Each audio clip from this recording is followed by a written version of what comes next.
from Minto.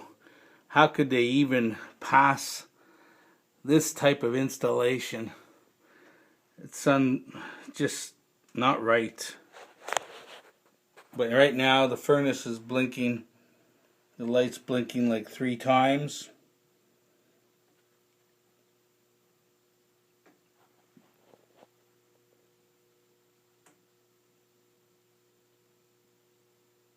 Then stops and then blinks again, I think 6 times. And then it goes back and blinks for 3 and 6 and 3 and 6. So I'm trying to troubleshoot. Right now I'm going to close that up with some duct tape.